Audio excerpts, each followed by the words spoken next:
Él construyó un imperio de concreto y vidrio, pero dentro de su propia casa, erigió un castillo de soledad para la única persona que amaba.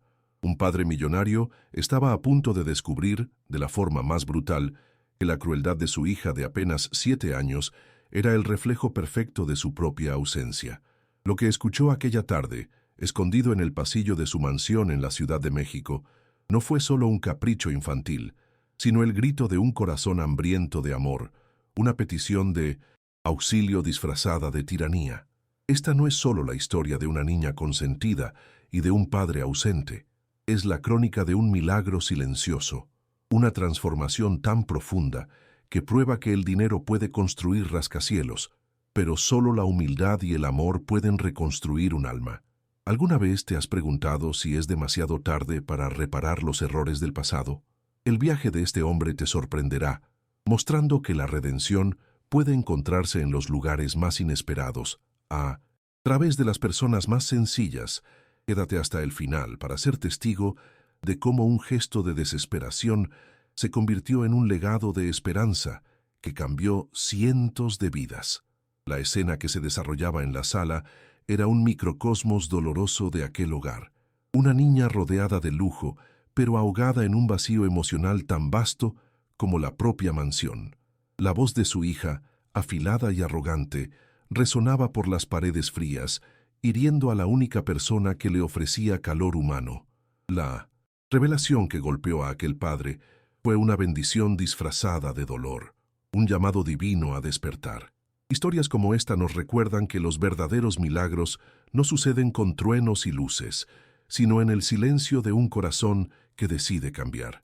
Si crees que Dios obra de maneras misteriosas y que la fe puede mover montañas, no solo en las Escrituras, sino en la vida real, entonces únete a nuestra comunidad de almas que buscan inspiración. Suscríbete ahora a nuestro canal. Deja tu amén en los comentarios y activa la campanita. Queremos saber desde qué ciudad de México o desde qué rincón del mundo nos estás viendo. Al suscribirte, no solo nos apoyas, sino que envías un mensaje al universo de que todavía hay esperanza, de que el amor siempre vence. No te pierdas el desenlace de esta historia que tocará profundamente tu espíritu. Arturo Vargas, a sus 48 años, era una fuerza de la naturaleza en el mercado inmobiliario de la Ciudad de México.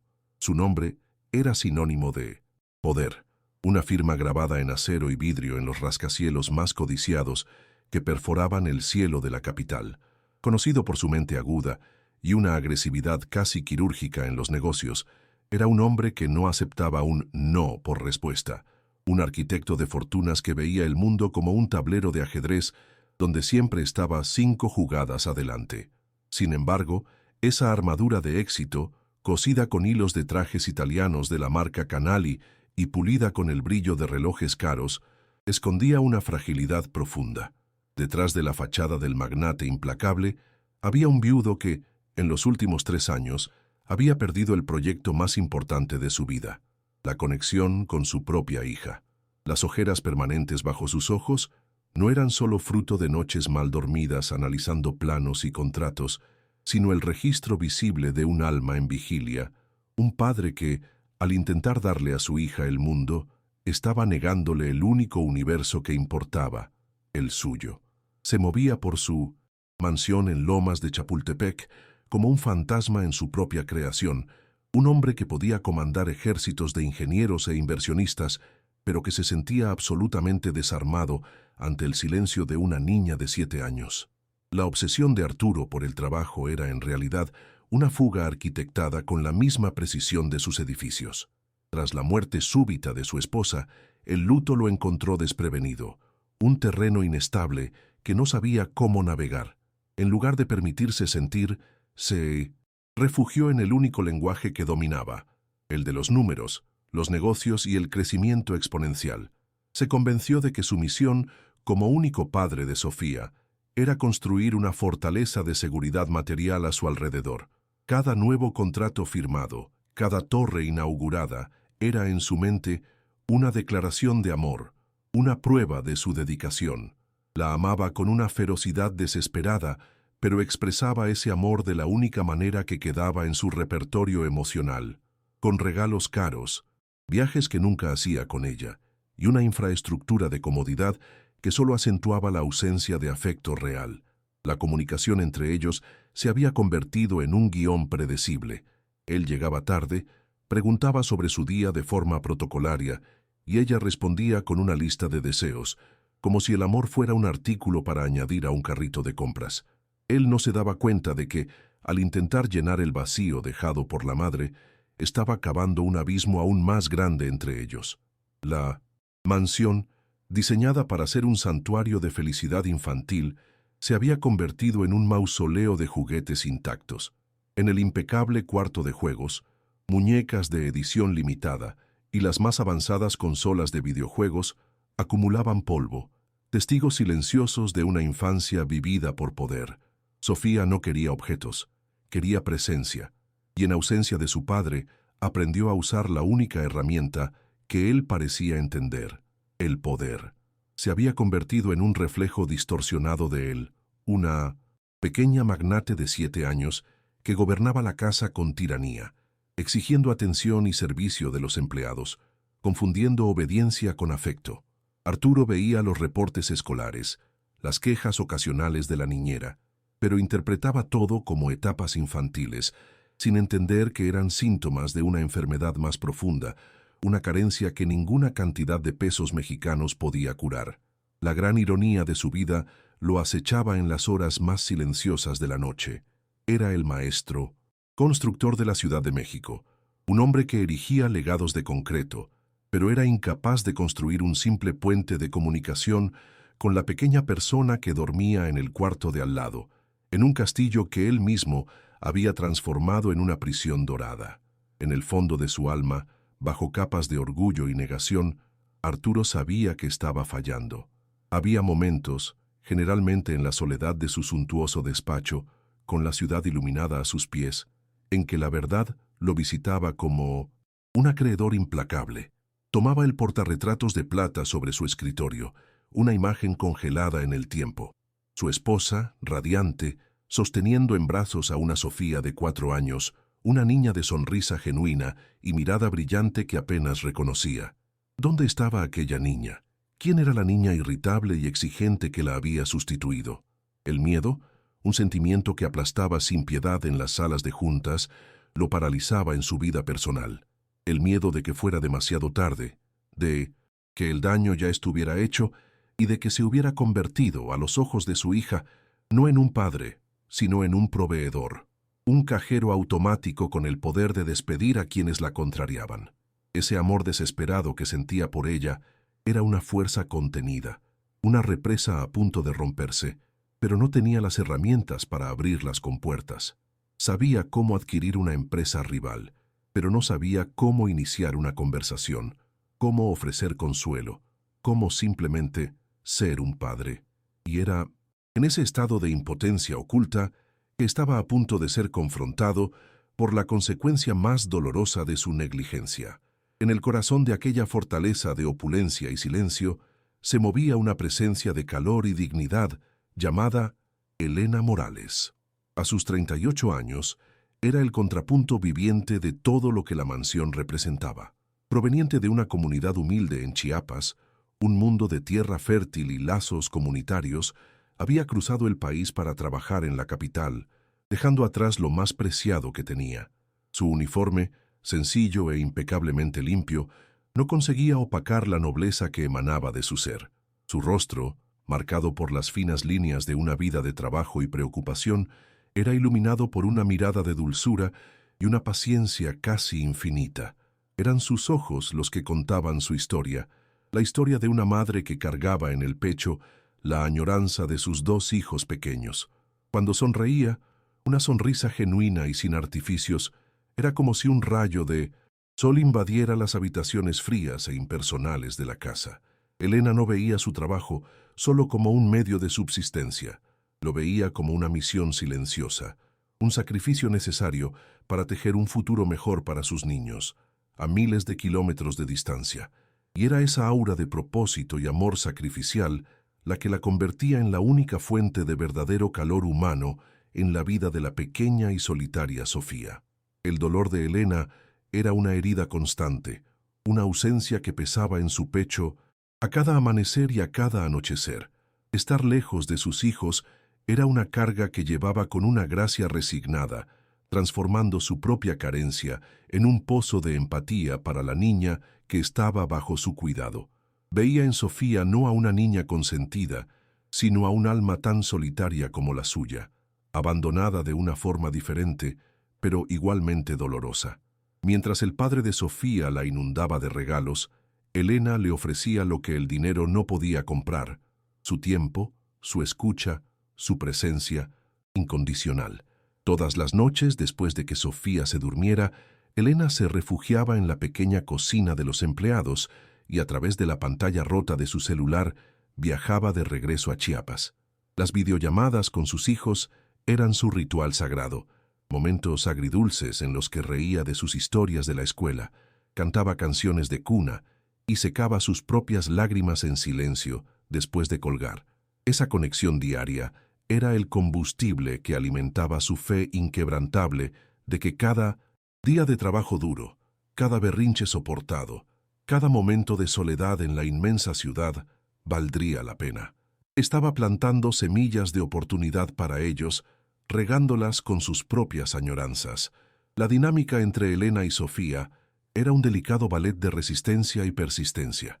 Sofía, acostumbrada a que sus caprichos fueran atendidos y a usar el poder como moneda de cambio, probaba los límites de Elena constantemente. Daba órdenes, hacía exigencias absurdas y a veces la trataba con un desdén que había aprendido al observar la forma en que el mundo de los adultos se doblegaba ante su padre. Sin embargo, sus flechas de arrogancia siempre encontraban el escudo de la serenidad de Elena. La niñera nunca alzaba la voz, nunca respondía con ira. En su lugar reaccionaba con un suspiro triste, una mirada de compasión que desarmaba a la niña. Había momentos en que la guardia de Sofía bajaba. Una vez, Elena la encontró dibujando un retrato de su madre a partir de una fotografía y, cuando Elena elogió el parecido con una sinceridad conmovedora, Sofía, en lugar de alegrarse, rompió el papel, asustada por la vulnerabilidad que el afecto genuino le provocaba.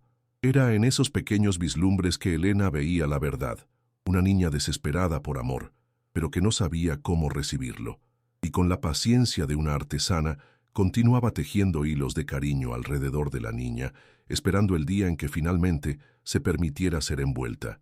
Para Arturo, Elena era, hasta entonces, parte del engranaje invisible que hacía que su vida funcionara con perfección.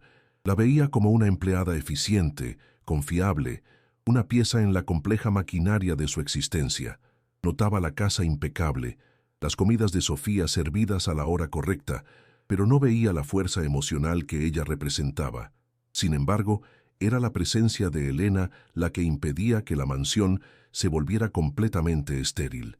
Era el suave sonido de su voz, cantando una canción de cuna de su tierra mientras planchaba la ropa, lo que rompía el silencio opresivo.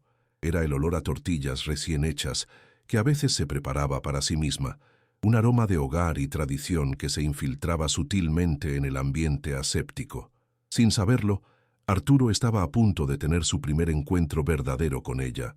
Al decidir volver a casa más temprano aquel día, impulsado por un raro hueco en su agenda, no solo estaba cambiando su rutina, estaba siendo guiado por una fuerza invisible hacia la sala para convertirse en testigo.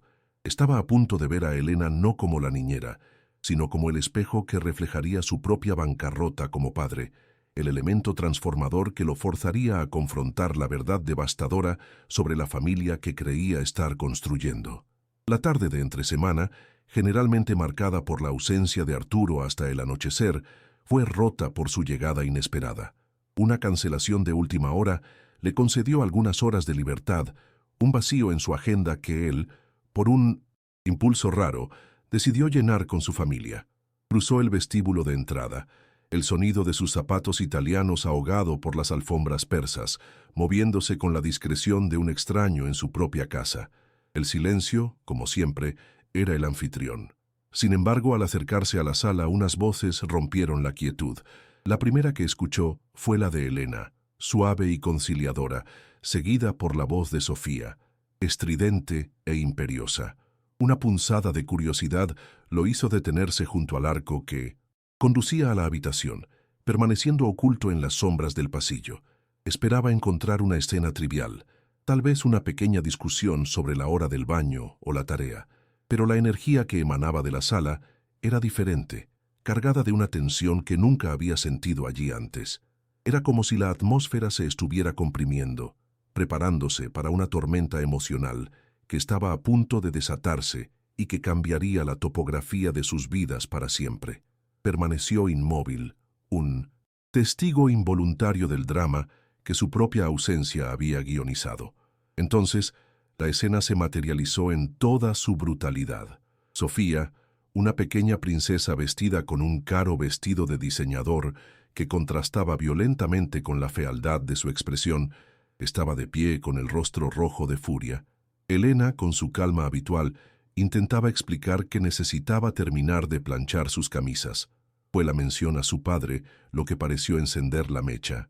«Tú no me mandas, solo eres la sirvienta», gritó la niña, sus palabras resonando con un veneno que era demasiado joven para haber destilado sola. En un gesto de furia calculada, sus pequeños dedos agarraron la tableta de última generación que estaba en el sofá y con una fuerza sorprendente la arrojó contra el suelo de mármol. La pantalla se hizo añicos, un sonido agudo y definitivo que pareció rasgar el tejido de la tarde. Pero el golpe final no fue el ruido del vidrio rompiéndose, sino las palabras que siguieron, proferidas con una frialdad espantosa. «Si no juegas conmigo, le voy a decir a mi papá que te despida». En aquel instante, la sala dejó de ser una habitación en una mansión y se transformó en un tribunal, donde una niña de 7 años ejercía el poder absoluto que le había sido concedido por omisión, empuñando el nombre del padre como un arma. Escondido en el pasillo, Arturo sintió que el aire se le escapaba de los pulmones. Se quedó paralizado, no por el shock del objeto roto, sino por la violencia de la revelación. Cada palabra de su hija fue como un fragmento de vidrio clavándose en su pecho. No vio a una niña malcriada, vio a un monstruo que él mismo había creado. La arrogancia, la crueldad, el uso del poder para intimidar y conseguir lo que quería. Era un espejo perfecto y aterrador de su propia conducta en el mundo de los negocios. Vio sus propios métodos, su propia impaciencia, su propia visión utilitaria de las personas, destilados en la forma pura y cruel de su heredera, y la frase «le voy a decir a mi papá» lo golpeó con la fuerza de una traición. Él no era una figura de amor, un puerto seguro, era una amenaza, una autoridad a ser invocada para castigar. En la mente de su hija, él no era un padre hacia quien se corre en busca de un abrazo, sino un jefe al que se recurría para despedir a los insubordinados. El descubrimiento fue visceral, una epifanía de horror que lo despojó de todas sus excusas. El imperio que construyó, el dinero que acumuló, todo se convirtió en polvo ante la aplastante bancarrota de su paternidad. Mientras la rabia de Sofía comenzaba a disiparse, transformándose en un llanto petulante, la mirada de Arturo se fijó en Elena. Esperaba encontrar en ella el reflejo de su propia furia, tal vez lágrimas de humillación o una mirada de resentimiento. Pero lo que vio lo rompió en un nivel aún más profundo. No había rabia en el rostro de Elena, solo había un largo y cansado suspiro, una tristeza infinita que parecía abarcar no solo aquel momento, sino toda la soledad de aquella niña. Miraba a Sofía con una compasión que rayaba en la piedad, como si viera a través del berrinche y viera el dolor que lo alimentaba. En aquel instante de silencio, en aquella reacción de pura gracia bajo ataque, Arturo entendió todo. Elena no veía a Sofía como una enemiga o una verdugo, sino como una víctima, y fue la compasión de la empleada, no la crueldad de la hija, lo que finalmente demolió las paredes alrededor del corazón de Arturo. Se dio cuenta de que, mientras él estaba ocupado dándole a Sofía todo lo que el dinero podía comprar, Elena le estaba ofreciendo lo único que ella realmente necesitaba y que él le había negado: paciencia, presencia y un amor que no exigía nada a cambio. El descubrimiento estaba completo. La culpa era enteramente suya. El sonido de la tableta haciéndose añicos todavía flotaba en el aire cuando Arturo salió de las sombras del pasillo, su presencia llenando la sala con una gravedad súbita y aterradora. Sofía, al verlo, corrió en su dirección, el llanto transformándose en una sonrisa triunfante, segura de que su poderoso padre aplicaría el castigo que ella había decretado. Elena, por su parte, se encogió instintivamente, preparándose para la furia del patrón, quizás para el despido inminente que la separaría de su sustento. Pero lo que sucedió a continuación desafió todas las expectativas y reescribió las reglas de aquella casa en un único instante.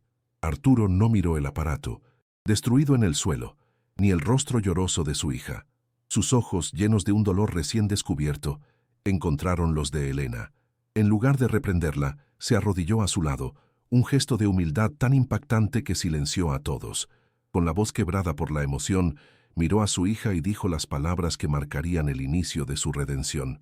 «No, Sofía, Elena no se va. Quien va a cambiar soy yo». Tomó la mano de la niñera, un gesto que abolió la distancia entre patrón y empleada, y selló su promesa. «Cancelé mi viaje a Nueva York. A partir de mañana soy yo quien te llevará y te recogerá de la escuela. Y todas las tardes, los tres vamos a hacer algo juntos. Algo que Elena nos enseñará». Los días que siguieron fueron una inmersión caótica en el territorio desconocido de la paternidad. Para Arturo, la decisión, tomada en un arrebato de claridad emocional, resultó ser espantosamente difícil en la práctica. El hombre que negociaba acuerdos de miles de millones de pesos con una calma glacial se sentía completamente perdido e incompetente. No sabía cómo conectar con su hija. Sus intentos de conversación eran torpes, repletos de preguntas que parecían de un interrogatorio y que eran respondidas con monosílabos desinteresados. Intentó jugar, pero no conocía las reglas de los juegos de Sofía, pareciendo un gigante desgarbado en su mundo en miniatura. Cada intento de imponer límites era un desastre, o era demasiado autoritario, provocando un berrinche monumental, o era demasiado complaciente, permitiendo que ella lo manipulara. La vergüenza era su compañera constante. Cada mirada de desdén de Sofía, cada vez que se negaba a tomar su mano, era un recordatorio de su prolongada ausencia. Se sentía un actor en un papel para el que no había sido elegido, un extraño intentando desesperadamente aprender los diálogos de un personaje que debería haber sido desde el principio, el de padre. Su confianza, la armadura que lo protegía en el mundo corporativo, estaba hecha jirones, dejándolo desnudo y vulnerable ante el pequeño jurado de su hija. El sonido de la tableta haciéndose añicos todavía flotaba en el aire cuando Arturo salió de las sombras del pasillo, su presencia llenando la sala con una gravedad súbita y aterradora. Sofía, al verlo, corrió en su dirección, el llanto transformándose en una sonrisa triunfante, segura de que su poderoso padre aplicaría el castigo que ella había decretado. Elena, por su parte, se encogió instintivamente, preparándose para la furia del patrón, quizás para el despido inminente que la separaría de su sustento. Pero lo que sucedió a continuación desafió todas las expectativas y reescribió las reglas de aquella casa en un único instante. Arturo no miró el aparato destruido en el suelo, ni el rostro lloroso de su hija. Sus ojos, llenos de un dolor recién descubierto, encontraron los de Elena. En lugar de reprenderla, se arrodilló a su lado, un gesto de humildad tan impactante que silenció a todos. Con la voz quebrada por la emoción, miró a su hija y dijo las palabras que marcarían el inicio de su redención. «No, Sofía, Elena no se va. Quien va a cambiar soy yo». Tomó la mano de la niñera, un gesto que abolió la distancia entre patrón y empleada, y selló su promesa. «Cancelé mi viaje a Nueva York. A partir de mañana soy yo quien te llevará y te recogerá de la escuela. Y todas las tardes, los tres vamos a hacer algo juntos, algo que Elena nos enseñará». Los días que siguieron fueron una inmersión caótica en el Cincintos, territorio desconocido de la paternidad. Para Arturo, la decisión tomada en un arrebato de claridad emocional resultó ser espantosamente difícil en la práctica. El hombre que negociaba acuerdos de miles de millones de pesos con una calma glacial se sentía completamente perdido e incompetente. No sabía cómo conectar con su hija. Sus intentos de conversación eran torpes, repletos de preguntas que parecían de un interrogatorio y que eran respondidas con monosílabos desinteresados. Intentó jugar, pero no conocía las reglas de los juegos de Sofía, pareciendo un gigante desgarbado en su mundo en miniatura. Cada intento de imponer límites era un desastre, o era demasiado autoritario, provocando un berrinche monumental, o era demasiado complaciente, permitiendo que ella lo manipulara. La vergüenza era su compañera constante. Cada mirada de desdén de Sofía, cada vez que se negaba a tomar su mano, era un recordatorio de su prolongada ausencia. Se sentía un actor en un papel para el que no había sido elegido, un extraño intentando desesperadamente aprender los diálogos de un personaje que debería haber sido desde el principio, el de padre. Su confianza, la armadura que lo protegía en el mundo corporativo, estaba hecha jirones, dejándolo desnudo y vulnerable ante el pequeño jurado de su hija. El conflicto externo era liderado por Sofía, que se convirtió en la general de una feroz resistencia al nuevo orden.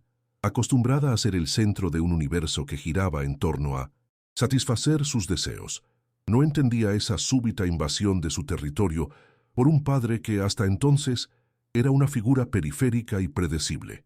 Rechazaba su presencia con una determinación cruel. Si él intentaba ayudarla a vestirse, ella gritaba que quería a Elena. Si él preparaba su desayuno, ella se negaba a comer. Los berrinches, antes confinados a las paredes de la mansión, ahora se convertían en espectáculos públicos en restaurantes y parques, pruebas calculadas para ver hasta dónde llegaría su paciencia recién descubierta. Detrás de esta rebelión, sin embargo, no había solo el deseo de poder, sino un miedo profundo. La presencia constante de Arturo era tan anómala que Sofía no conseguía confiar en ella. En su pequeño corazón, marcado por años de despedidas apresuradas y promesas rotas, ella creía que aquello era temporal, un juego que pronto terminaría. Rechazarlo era una forma de protegerse, de evitar el dolor de una nueva decepción, de decir, te abandono antes de que me abandones de nuevo. La barrera entre ellos no era de rabia, sino de desconfianza, cimentada por años de negligencia. Mientras la batalla emocional se desarrollaba en casa, otro frente de conflicto se abría en el mundo de Arturo. La noticia de que el implacable Arturo Vargas había cancelado una reunión crucial en Nueva York para jugar a la casita se extendió por su círculo profesional como un virus. Las llamadas telefónicas comenzaron a llegar, primero de sus socios, expresando una preocupación que apenas disimulaba la codicia y el pánico, después de colegas, con un tono de burla velada. No podían entender cómo el hombre que sacrificaba todo por el próximo negocio estaba súbitamente cambiando teleconferencias por clases de cocina con la empleada. En un ambiente donde la dedicación al trabajo era un dios y la familia un detalle a ser administrado, su actitud era vista como una debilidad, un desequilibrio peligroso.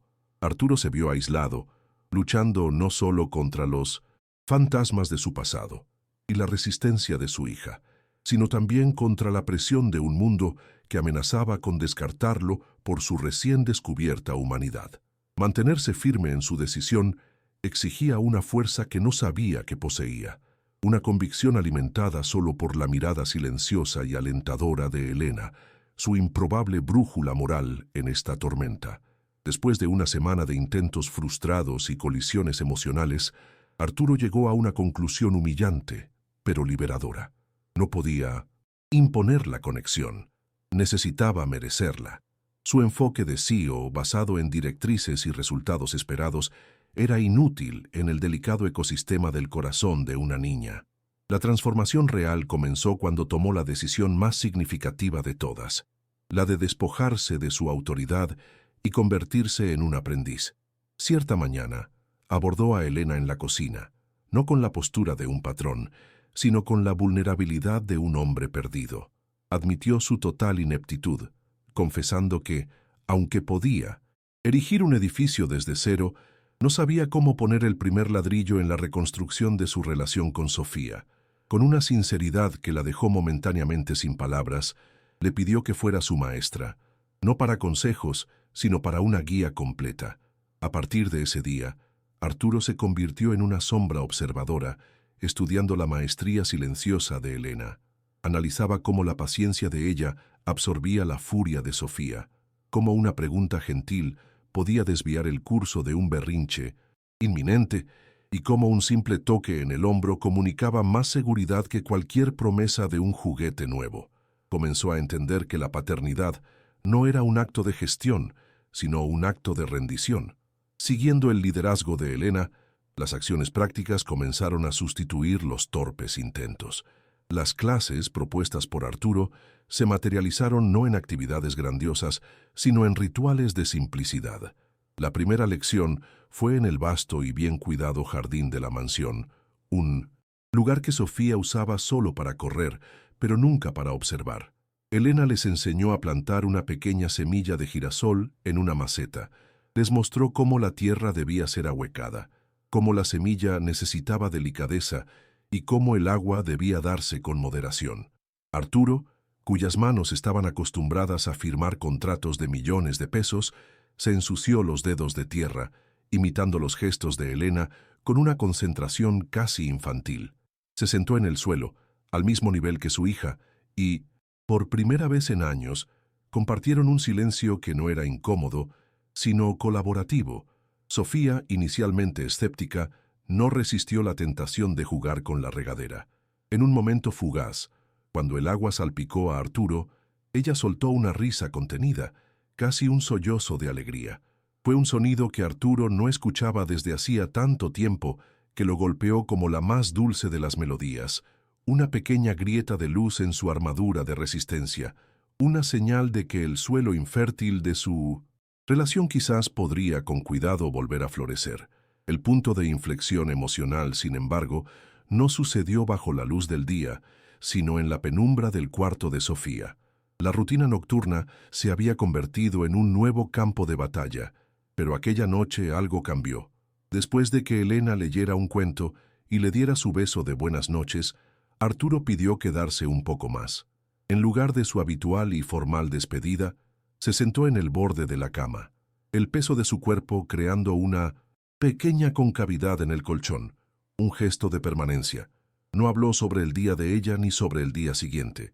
En cambio, con la voz baja, compartió un recuerdo de su propia infancia. Le contó sobre el miedo que sentía de un monstruo que creía que vivía en su armario, y cómo su propio padre, un hombre tan ocupado como él, una noche se sentó a su lado y le confió que también tenía miedo de los monstruos cuando era niño. No ofreció una solución, solo una confidencia. Por primera vez, no estaba tratando de ser una figura de autoridad, sino un ser humano vulnerable. Sofía no dijo nada.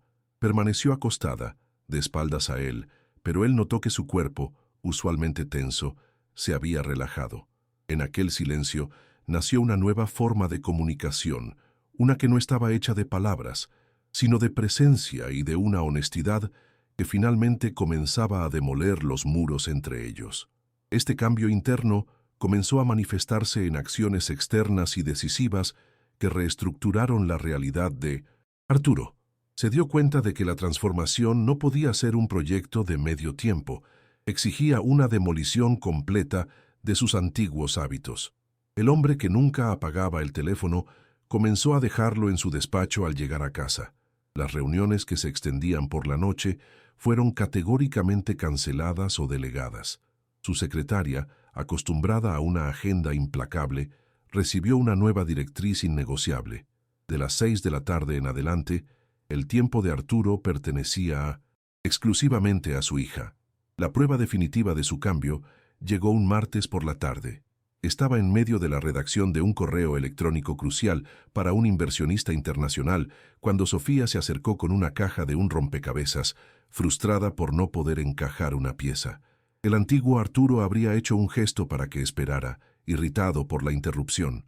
El nuevo Arturo miró la pantalla, luego el rostro de su hija, y, sin dudarlo, cerró la tapa de la laptop.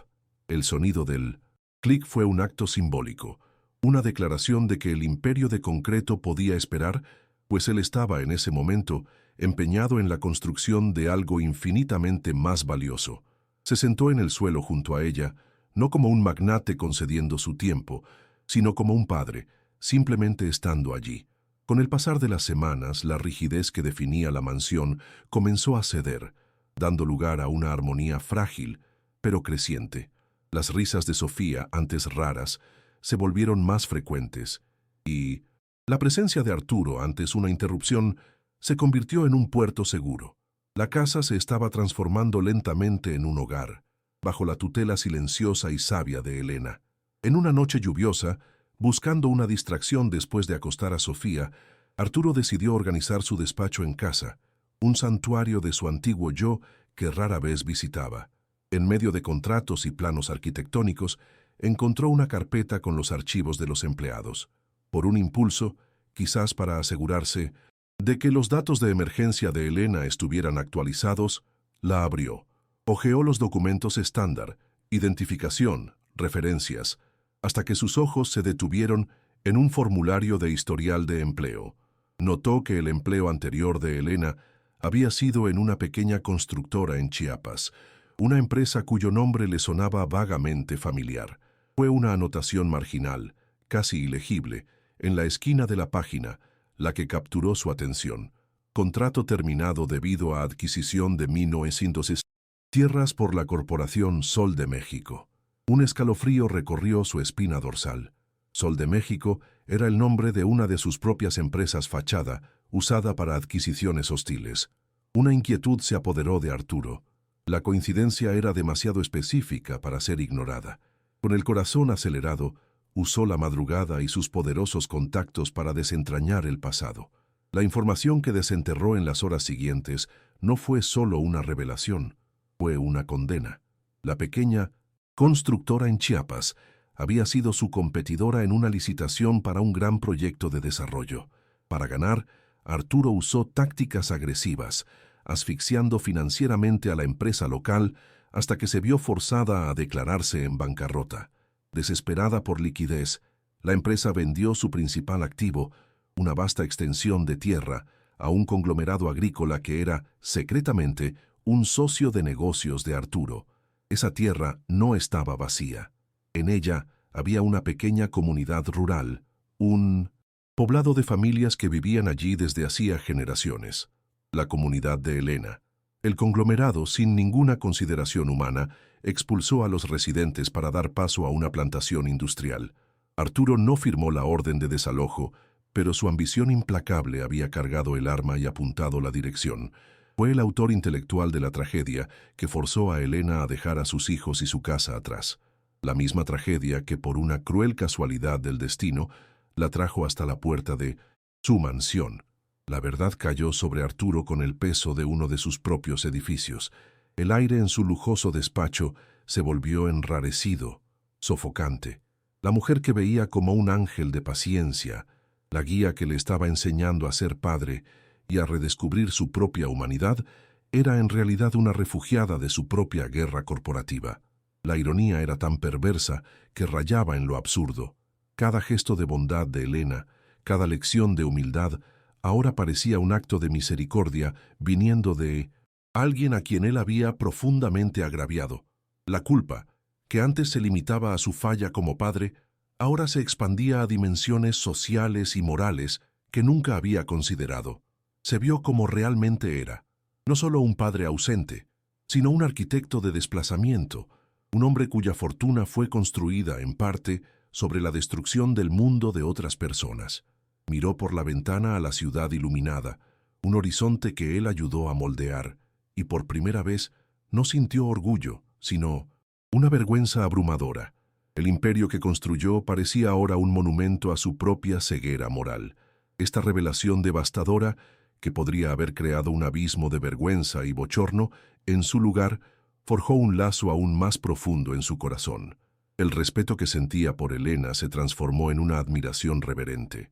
Su gracia no era solo un rasgo de personalidad, era la fuerza de un espíritu que se negaba a ser quebrado por la injusticia, una injusticia de la cual él era cómplice. En ese momento, el viaje de Arturo cambió de enfoque.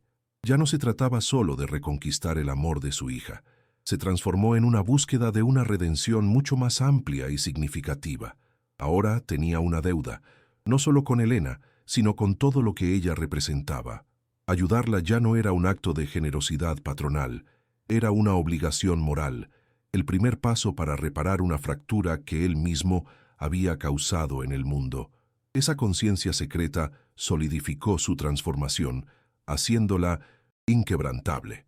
No podía cambiar el pasado, pero el peso de ese conocimiento lo obligaba a construir un futuro diferente, uno en el que su poder ya no sería usado para tomar, sino para devolver. La próxima clase con Elena, la de hacer tortillas, ahora tendría un significado mucho más profundo, convirtiéndose en un ritual de penitencia y conexión.